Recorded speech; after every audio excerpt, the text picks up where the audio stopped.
வணக்கம்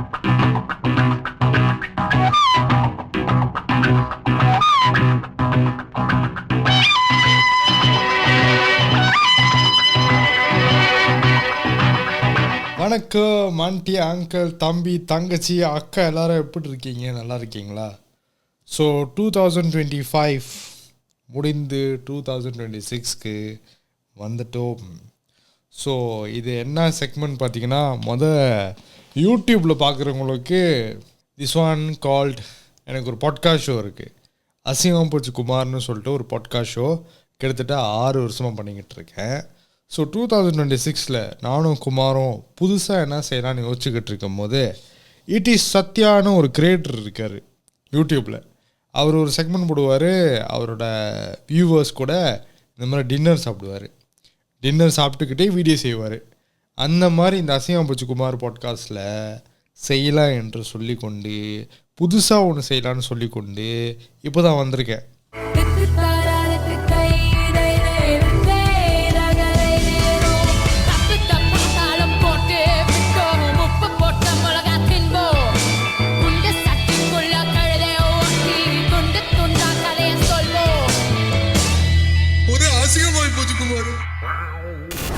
சும்மா என்னத்தை பற்றி பேசுகிறோன்னு ஒரு ஐடியாவும் இல்லாமல் அப்படியே ஒரு ஃப்ளோவில் போகலாம் அப்படின்னு சொல்லிட்டு, நான் இன்று என் கையில் ஒரு என்ன சாப்பாடு அது, பிரம்மீஸ் சாப்பாடுன்னு சொல்லுவாங்க. பிரம்மீஸ்காரவங்க சாப்பிட்ற சாப்பாடு, பிரம்மாங்கிறவங்க சாப்பிட்ற, ஐயோ அது என்ன, புர்மா ஊர் இருக்குல்ல, புர்மா ஊரில் சாப்பிட்ற சாப்பாடு தான் இது. இதுக்கு பேர் காடோன்னு சொல்லுவாங்க. மலாயில் பார்த்தீங்கன்னா சண்டைக்கு வரையான அர்த்தம், ஆனால் பர்மீஸ் வேர்டில் இதுக்கு பேர் காடோ. ஸோ நான் ரொம்ப நேரம் போட்டு வச்சுட்டேன், தண்ணி கொத்துக்குச்சு. ஸோ நம்ம சாப்பிட்டுக்கிட்டே பேசுவோமே.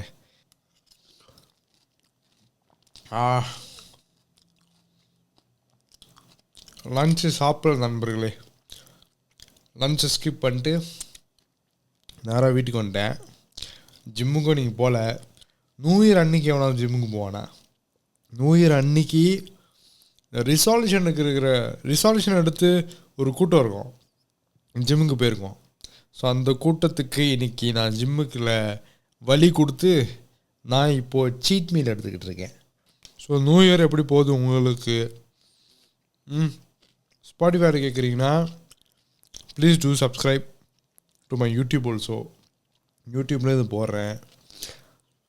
இவ்வளோ நாள் என் மூஞ்சி எப்படி இருக்குன்னு தெரியாமல் இந்த பாட்காஸ்ட் கேட்டவங்களுக்கு இப்படி தான் என் மூஞ்சி இருக்கும். இப்போ கொஞ்சம் இறச்சிட்டேன், நானே சொல்லக்கூடாதுல்ல அது. இன்னொன்று எனக்கு என்ன ஆசைன்னா, என்னோடய லிசனர்ஸ் கூட இந்த மாதிரி ஒன்றா சாப்பிட்டுக்கிட்டே, இப்போ நான் சாப்பிட்டுக்கிட்டு எப்படி இந்த வீடியோ ரெக்கார்ட் பண்ணுறேனோ அதே மாதிரி நீங்கள் இது பார்க்கும்போது சாப்பிட்டுக்கிட்டே பார்க்கணும். அதுதான் ஐடியா. ஸோ நீ எப்போ என்கிட்ட சொல்லுவேன் இந்த எபிசோட், சாப்பாடு எபிசோட்னு எப்போ என்கிட்ட சொல்லுவேன்னு கேட்டிங்கன்னா, நான் அதை போட்டுருவேன் டின்னர் வித் குபேரன்னு, இல்லை டின்னர் எபிசோட்னு போட்டுருவேன். ஸோ அந்த எபிசோட் தெரிஞ்சிருச்சு டின்னர் எபிசோட்னா அதை சேவ் பண்ணிவிட்டு நீங்கள் போய் உங்களுக்கு பிடிச்ச சாப்பாடு இல்லைனா சீட் மீல் இருக்கிறதுலே அன்ஹெல்த்தி ஃபுட்டாக இருந்தாலும் சரி, ஹெல்த்தி ஃபுட்டாக இருந்தாலும் சரி எடுத்துகிட்டு வந்து இந்த மாதிரி உக்காந்துக்கிட்டு இந்த மாதிரி தட்டில் போட்டு என் பாட்காஸ்ட் பார்த்துக்கிட்டு என் எபிசோடை பார்த்துக்கிட்டு நீங்கள் சாப்பிடுவீங்களாம். எப்படி நல்லா இருக்குல்ல ஐடியா? பிடிக்கலன்னு நீங்கள் கமெண்ட் பண்ணிங்கன்னா நான் இந்த பிளாட்ஃபார்மில் இந்த மாதிரிலாம் செய்ய மாட்டேன். இந்த மாதிரி சாப்பிட்டுக்கிட்டே ரெக்கார்ட் பண்ணுறது எவ்வளோ நல்லா இருக்குது. இவ்வளோ நாளாக எனக்கு இது தோணாமல் போச்சே. நீங்களாம் எனக்கு ஒரு ஹெல்ப் பண்ணணும். 2025 நீங்கள் என்ன கோ த்ரூ பண்ணீங்க, அந்த விஷயம் முடியலையா? 2026 நீங்கள் என்ன எதிர்பார்க்குறீங்க, இல்லை வாழ்க்கை எப்படி போவோன்னு ஒரு சின்ன என்ன சொல்லுவாங்க, ஒரு ஐடியா இருக்கும்ல, இப்படி தான் வாழ்க்கை போகுது, நான் இப்படி தான் வழி நடத்த போகிறேன் வாழ்க்கையை அப்படி சொல்லிட்டு நீங்கள் ஒரு ஐடியா வச்சுருப்பீங்க தெரியுமா? அது சொல்கிறீங்களா? எனக்கு அதெல்லாம் படிக்கணும்னு ஆசையாக இருக்குது. நீங்கள் என்ன நினைக்கிறீங்க உங்கள் வாழ்க்கையை பற்றி? ஏன்னா பேசிக்காக எனக்கு ஒரு பழக்கம் இருக்குது, இந்த ரெட்டிட்லாம் போயிட்டு மற்றவங்களோட ஸ்டாரிஸ் எனக்கு படிக்கிறது பிடிக்கும். அவங்களோட வாழ்க்கையோட கதை, நிறைய அண்டர்டாக் ஸ்டாரிஸ்லாம் இருக்கும். எப்படி ஒரு ரொம்ப மோசமான சுச்சுவேஷனில் இருந்து அது எப்படி கடந்து வந்தாங்கன்னு சொல்லிட்டு ரெட்டியில் நிறைய பேர் அவங்க பேரே சொல்லாமல் கன்ஃபேஸ் பண்ணியிருப்பாங்க. எனக்கு அதெல்லாம் ராத்திரியில் ஒரு படிக்க ரொம்ப பிடிக்கும். ஒரு பாடம் தட்டி விட்டு நான் பாடம் அதை படிச்சுக்கிட்டு இருப்பேன். ஸோ அவங்க இந்த நபர் இதெல்லாம் தாண்டி வந்திருக்காங்க. So I feel proud of them. ஓ இப்படிலாம் தாண்டி தர இப்படிலாம் மனசாக இருக்கானுங்களா.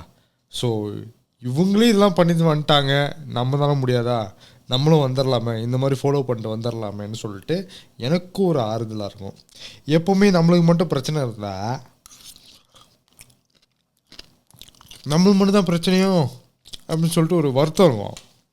என் ஃப்ரெண்டுக்கும் பிரச்சனை இருக்குது, அப்போ எனக்கும் பிரச்சனை இருக்குது, மச்சான் வாடா பார்த்துக்கலாம், மச்சான் சரியாயிரண்டா, அந்த மாதிரி இருக்கும்ல. அந்த உரையாடல் கொண்டு வரணும்னு ஆசைப்பட்றேன். போன எபிசோடில் சொல்லியிருப்பேன் எனக்கு இன்ஃப்ளூயன்ஸா வந்துச்சுன்னு. சரியாச்சு, வேலைக்கெலாம் போக ஆரம்பிச்சிட்டேன். நான் இந்த சளி இரும்பை போக மாட்டேங்குதுங்க, என்ன தான் செய்கிறதுன்னு தெரில. 2026 பெருசாக ஒன்றும் வித்தியாசமாலாம் இல்லைங்க, அதே மாதிரி தான் இருக்குது. என்ன தேதி தான் மாறி இருக்குது, கேலண்டர் மாறி இருக்குது. என் வாழ்க்கையில் நான் சில மனிதர்களை மீட் பண்ணியிருப்பேன் இல்லையா, இன்னும் அந்த மனிதர்கள் என் வாழ்க்கையில் இருக்காங்க. ஆப்வியஸ்லி ஒரு மனிதன் வாழ்கிறான்னா இன்னொரு மனிதனை சார்ந்து தான் இருக்கான்.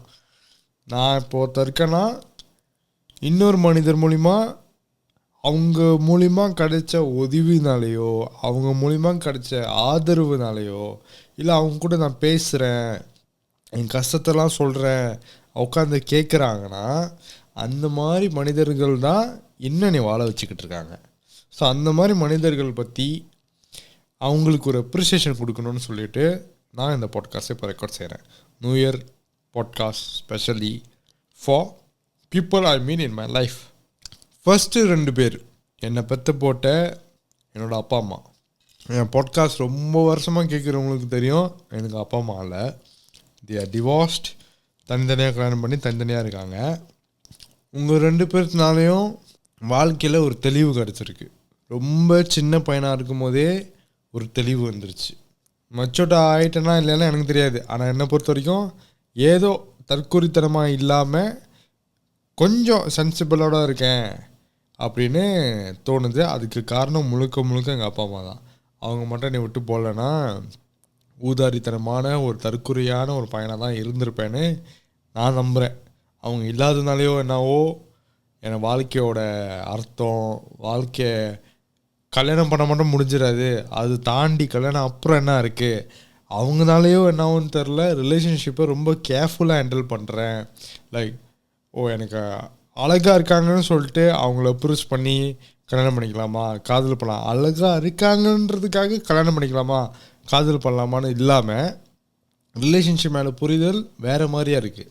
இன்னும் அட்வான்ஸாக தோணுது, மேலோட்டமாக இல்லாமல் அட்வான்ஸாக யோசிக்கிறேன். ஸோ அதுக்கு என்னோடய அப்பா அம்மாவுக்கு நன்றி, என்னை பெற்று போட்டதுக்கு. அடுத்து யாருன்னு பார்த்தீங்கன்னா தாத்தா பாட்டி. இவங்க 2 பேரும் எப்படின்னா, அப்பா அம்மா இல்லாத குறைய, அப்பா அம்மா இல்லைன்னு சொல்லிட்டு அந்த குறை எனக்கு வச்சதே இல்லை. அப்பா ஸ்தானத்தில் தாத்தா இருந்தார், அம்மா ஸ்தானத்தில் பாட்டி இருந்தாங்க. நான் உண்மையாக சொல்லணுன்னா சாப்பாடு கஷ்டப்பட்டதில்லை, வாழ்க்கையில் நிறைய விஷயத்துக்கு கஷ்டப்பட்டதே கிடையாது. எல்லாமே தேடி வந்துடும், எல்லாமே அரேஞ்ச் பண்ணிடுவாங்க. எஜுகேஷன்லேருந்து ட்ரான்ஸ்போர்ட்லேருந்து எல்லாமே தாத்தா பாட்டி அரேஞ்ச் பண்ணி கொடுத்தது தான். ஸோ அவங்களுக்கு ரொம்ப நன்றி கடன் பட்டிருக்கேன். அவங்க இல்லைன்னா இந்த குபேரன், இந்த ரூமு எதுவுமே கிடையாது. ஒரு வயசு வரைக்கும் நம்ம உண்மையான ஃப்ரெண்ட்ஸ் யாருன்னு நமக்கு தெரியாது. சும்மா டெய்லி மீட் பண்ணுறதுக்காக, டெய்லி ஸ்கூலில் மீட் பண்ணுறோம், டெய்லி காலேஜில் மீட் பண்ணுறோம், டெய்லி ஒன்றா குடிக்க போகிறோம், டெய்லி ஒன்றா சுற்றுறோன்றதுக்காக ஒருத்தன் நம்மளுக்கு பெஸ்ட் ஃப்ரெண்டாக ஆக முடியாது. நான் அப்படி தான் ஒருத்தனை பெஸ்ட் ஃப்ரெண்டை நம்பி 10 வருஷம் எனக்கு அவனுக்கு தெரியும், 10 வருஷம் ஃப்ரெண்டு, அவன் தான் எங்கள் உயிர் நண்பன் நினச்சேன். ஆனால் அவன் என் உயிர் நண்பன் இல்லைன்னு புரியறதுக்கே 23 வயசாச்சு. ஃபார் எக்ஸாம்பிள் ஒரு சுச்சுவேஷன் கொடுக்கணுன்னா, எனக்கு ஒரு பிரேக்கப் ஆச்சு. அந்த விஷயத்த நான் இதுக்கு முன்னாடி இருந்த அந்த உயிர் நண்பன்னு நினச்சேன் இல்லையா, அவன்கிட்ட போய் சொல்லியிருந்தேன்னா அந்த பொண்ணை எப்படி மோசமாக திட்ட முடியுமோ, எப்படி அந்த கேரக்டரை வச்சு கேவலமாக பேச முடியுமோ அந்த மாதிரி பேசுவாங்க. ஆனால் இப்போ இருக்கிற ஃப்ரெண்ட்ஸ், இப்போ நான் இருக்கிற அந்த சர்க்கிள், நீ என்ன பண்ண, சரி அப்படி பண்ணிட்டாங்களா, மன்னிச்சு விட்டுரு, மன்னிக்க கற்றுக்கோ அப்படின்னு சொல்லி கொடுக்குற ஃப்ரெண்ட்ஸ் இப்போ எனக்கு இருக்காங்கன்னு நினைக்கும் போது பெருமையாக இருக்குது. அதில் ஒரு ஆள் யாருன்னா கேனன்னு. அவர் கூட அந்த குக்கிங் வீடியோ அவர் போடுவார்ல, குக்கிங் வீடியோ, அந்த வீடியோலலாம் நானும் இருப்பேன். நானும் அவருக்கு ஹெல்ப் பண்ணுவேன் ஷூட் பண்ணுறதுக்கு.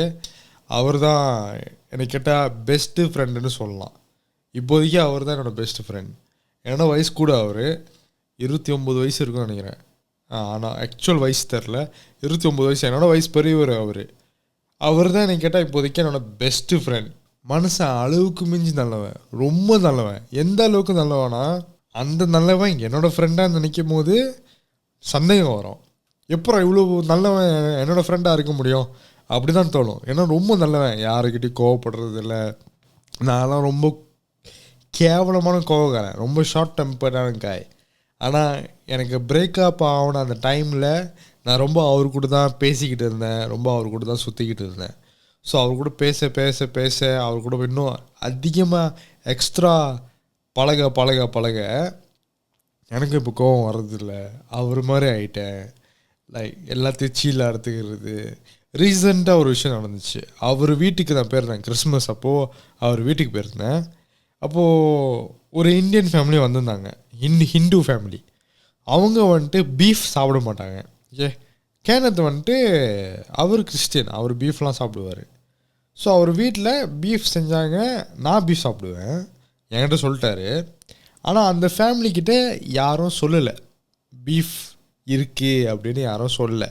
இவர் வந்துட்டு இருந்த பிஸியில் எல்லா கெஸ்ட்டும் கவனிக்கணும்னு சொல்லிட்டு சொல்ல மறந்துட்டார், இது பீஃப் எடுத்துக்காதீங்க அப்படின்னு சொல்ல மறந்துட்டார்.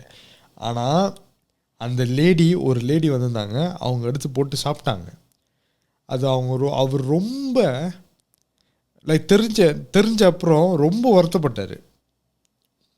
லைக் இதுக்கெலாம் வருத்தப்படுவாங்களா, அது உங்கள் தப்பே இல்லையே ப்ரோ அப்படின்னு தான் நானும் இருந்தேன் அந்த சுச்சுவேஷனில். ஆனால் அவர் அந்த சுச்சுவேஷனை வேற ஆள் மேலே ப்ளேம் பண்ணாமல் அந்த லேடிக்கிட்ட போய் தனியாக போய் பேசி, மன்னிச்சிடுங்க, நான் சொல்லியிருக்கணும், நான் தெரியாமல் அங்கே வச்சுட்டேன், சாரி, தப்பாக எடுத்துக்காதீங்க, வெரி வெரி சாரின்னு ரொம்ப அப்பாலஜைஸ் பண்ணார். எனக்கு அந்த குவாலிட்டி ரொம்ப ஈர்ப்பாக இருந்துச்சு. எனக்கு அவர் மேலே இன்னும் அதிகமான ஈர்ப்பு கொண்டு வந்துச்சு. எப்படி ஒரு மனுஷன் இவ்வளோ நல்லவனாக இருக்க முடியும் அப்படின்னா, அந்த சுச்சுவேஷனில் நான் அவரை பார்த்தேன். அந்த சுச்சுவேஷன் மட்டும் இல்லை, நிறைய சுச்சுவேஷனில் நான் அவரை பார்த்துருக்கேன். என் வாழ்க்கையில் இருக்கிற சில பீப்புளில் அவர் இருக்காருன்னு நான் நினைக்கும் போது ரொம்ப ரொம்ப ரொம்ப ரொம்ப சந்தோஷமாக இருக்குது.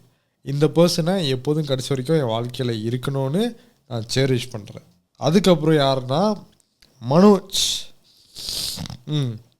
எப்படி கேனத் அண்ணா எனக்கு க்ளோஸோ, மனோஜ் எந்த அளவுக்கு க்ளோஸ்னால், ஒரு கட்டத்துக்கு மேலே எதுவாக இருந்தாலும் எனக்கு கால் பண்ணிடுவார். டெய்லி பேசிடுவோம், ஏதாவது ஒரு விதத்தில் பேசிடுவோம். கால் பண்ணிடுவார். இந்த ஃப்ரீயாக இருக்கீங்களா அதெல்லாம் எனக்கு கேட்க மாட்டார். எடுத்தோன்னா கால் பண்ணிடுவார். கால் பண்ணிட்டு கால் பண்ண அப்புறம் கேட்பார் பிஸியாக இருக்கீங்களான்னு. எனக்கு பேசிக்காக யாராவது எனக்கு கால் பண்ணால் எனக்கு பிடிக்காது. நீங்கள் பாட்காஸ்ட் கேட்டுருந்தீங்கன்னா உங்களுக்கு தெரிஞ்சிருக்கும். ஆனால் மனோஜ் அந்த உரிமை என்கிட்ட எடுத்துக்கிறது எனக்கு ஒரு வகையில் பிடிச்சிருக்கு. என் ஃபோன்லாம் சத்தமே அடிக்காது.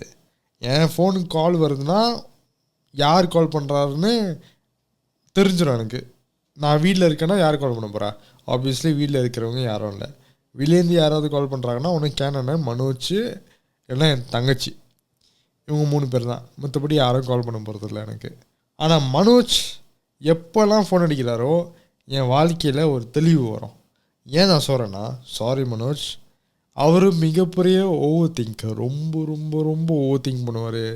ஏதாவது ஒரு விஷயம் தப்பாக போயிடுச்சுன்னா ரொம்ப சேடாக ஃபீல் பண்ணுவார். சின்ன விஷயந்தான் ரொம்ப சேடாக ஃபீல் பண்ணுவார். நான் இது வரைக்கும் நான் தான் மிகப்பெரிய ஓவர் திங்கர்னு நினச்சிக்கிட்டு இருந்தேன். என்ன மாதிரி ஓவர் திங்கர் யாருமே கிடையாதுன்னு. ஆனால் என்னை மிஞ்சி ஒருத்தன் இருக்கானா அது மனோஜ் தான். ஸோ மனோஜ்கிட்ட பேசும்போதெல்லாம் என் வாழ்க்கையில் என்னை பற்றி நினச்சா கொஞ்சம் ப்ரௌடாக ஃபீல் பண்ணுவேன். ப்ரௌடாக மட்டும் ஃபீல் பண்ணுறது இல்லாமல் எப்படி இருக்கும்னா, நானே ஒரு ஓவர் திங்கர், நான் இன்னொருத்தருக்கு எப்படி அட்வைஸ் பண்ண முடியும்? எனக்கு பேசிக்காக ஒரு ஆள் ஒரு பிரச்சனைன்னு என்கிட்ட வராங்கன்னா எனக்கு எப்படி அவங்களுக்கு அட்வைஸ் பண்ணுறது, என்ன சொல்கிறதுன்னு எனக்கு தெரியாது. மோஸ்ட் ஆஃப் த டைம் அமைதியாக இருப்பேன். ஆனால் மனோஜ்கிட்ட பேச பேச பேச எப்படி ஆகுதுன்னா, I am training my self. ஒருத்தவங்க என்ன பிரச்சனைன்னு வந்து சொல்கிறாங்கன்னா ஆறுதலாக என்ன சொல்லலாம் அப்படின்னு நான் ட்ரெயின் பண்ணிக்கிட்டு இருக்கேன். ஏன்னா ஒவ்வொரு வாட்டியும் அவர் எனக்கு கால் பண்ணி புலம்புவார், ஏதாவது ஒரு விஷயத்தை பற்றி புலம்புவார். மோஸ்ட் ஆஃப் த டைம் அமைதியாக இருப்பேன். அவரும் கேட்பார், நான் என்னண்ணா நான் இவ்வளோ பேசுகிறேன், நீ அமைதியாகவே இருக்கியேண்ணா அப்படின்னுவார். ஆனால் அவர்கிட்ட தெளிவாக ஓப்பனாகவே சொல்லிடுவேன். அவர்கிட்ட நான் ஓப்பனாக சொல்லிடுவேன். அவரும் அதை தப்பாக எடுத்துக்க மாட்டார். என்னன்னா, அண்ணா எனக்கு என்ன சொல்கிறதுன்னு தெரில, சத்தியமாக நீங்கள் தப்பான ஆளுக்கிட்ட சொல்லிக்கிட்டு இருக்கீங்க அப்படி தான் நான் எப்போதும் அவர்கிட்ட பதில் சொல்லுவேன். ஆனால் இப்போ எப்படி இருக்குன்னா, அட்லீஸ்ட் ஐ எம் ட்ரைங். இது எங்கே எனக்கு நல்லதாக போய் முடியும்னா, நாளைக்கு நான் கல்யாணம் பண்ணி எனக்கு பிள்ளைங்க இருக்காங்கன்னா, பிள்ளைங்க ஒரு பிரச்சனைனா அப்பா கிட்ட வரும்போது, அதாவது என்கிட்ட வரும்போது, எப்படி என் அப்பா எனக்கு அன்அவைலபிளாக இருந்தானோ அந்த மாதிரி ஒரு அப்பனா நான் இருக்கக்கூடாதுன்னு நினைக்கிறேன்.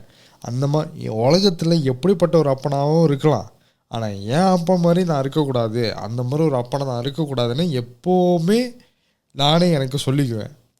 ஸோ இப்போ நான் மனோஜ்கிட்ட ஒவ்வொரு வாட்டியும் பேசும்போது நான் ட்ரெயின் ஆகிக்கிறேன். ஒருத்தவங்க என்கிட்ட பிரச்சனைன்னு வராங்க, இல்லை என்கிட்ட புலம்புறாங்கன்னா, கேட்குறது மட்டும் இல்லாமல் முழுசாக கேட்டுட்டு ஆறுதலாக என்ன சொல்லலான்னு நான் ட்ரெயின் ஆகிட்டு இருக்கேன். கம்யூனிகேஷன் ஸ்கில்ஸ் டெவலப் ஆகுது. ஒருத்தவங்ககிட்ட எப்படி பேசலாம், ஒருத்தவங்க ரொம்ப வல்னரபுளாக இருக்கும் போது நம்ம என்ன சொல்லலாம், சாய்ஸ் ஆஃப் வேர்ட்ஸ் இதெல்லாம் இம்ப்ரூவ் ஆகுது. அதுக்கு மிகப்பெரிய கான்ட்ரிபியூஷன் யாருன்னா மனோஜ். ஏன்னா எனக்கு சாய்ஸ் ஆஃப் வேர்ட்ஸ் தெரியாதனால தான் எனக்கு ரிலேஷன்ஷிப் ஒர்க் ஆகணதில்லை.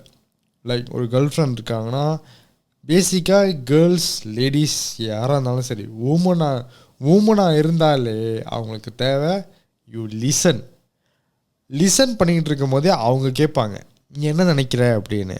அப்போ நம்மளுக்கு எதுவுமே சொல்ல தெரிலனா நீ ஒரு போரிங் பாய் ஃப்ரெண்டாக மாறிடுவ. அப்படி தான் என் வாழ்க்கையில் இருந்த எக்ஸஸ் என்னைய போரிங்னு சொல்லியிருக்காங்க. நீ சரியான போரிங்கான காய் அப்படின்னு சொல்லியிருக்காங்க. ஸோ மனோஜ்கிட்ட பேசுகிற மூலிமா எனக்கு என்ன டெவலப் ஆகுதுன்னா, அந்த போரிங் காயிலேருந்து அந்த போரிங் காய் பட்டத்தை விளையாடிக்கிட்டு இருக்கேன். என்கிட்டயும் ஒருத்தவங்க வந்து வல்னரபுளாக இருக்கலாம், எனக்கும் என்ன சொல்லணும்னு தெரியும், எப்படி பேசணுன்னு தெரியும். ஏன்னா எனக்கு இருக்கிற மிகப்பெரிய பிரச்சனை என்னென்னா, ஒரு சிச்சுவேஷனில் ஒரு சேடான சிச்சுவேஷனாக இருந்தாலும் சரி, ஒரு கோபமான சிச்சுவேஷனாக இருந்தாலும் சரி, இல்லை ஒருத்தவங்க வல்னரபுளாக இருக்காங்கன்னா எனக்கு சென்டென்ஸ் ஃபார்ம் பண்ண ரொம்ப கஷ்டப்படுவேன். நீங்கள் கேட்கலாம், பாட்காஸ்ட்டில் நல்லா பேசுகிற அப்படியா நிற்காமல் பேசுகிற அப்படின்னு.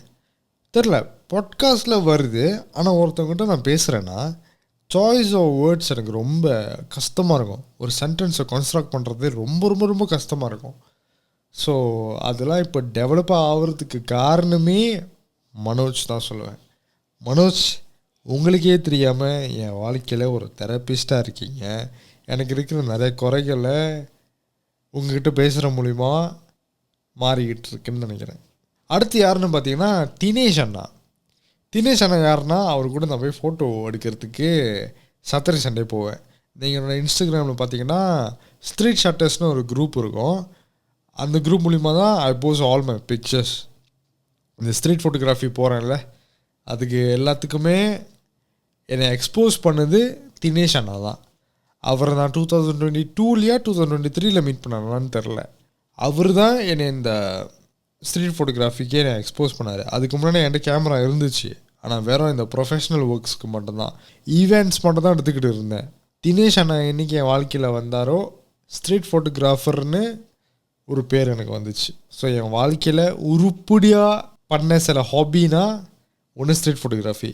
அது என்னை கொண்டு வந்தது தினேஷ் அண்ணா. ஸோ அவருக்கு மிகப்பெரிய நன்றி. என் வாழ்க்கையில் மீட் பண்ண சில மனிதர்களில் அவரும் இருக்காருன்னு நினைக்கும் போது சந்தோஷமாக இருக்குது. கடைசி வரைக்கும் அவர் எனக்கு ஒரு அண்ணனாக, ஒரு மென்டாராக இருக்கணும்னு ஆசைப்பட்றேன். ஒரு வயசு வரைக்கும் என் தங்கச்சி எனக்கு மிகப்பெரிய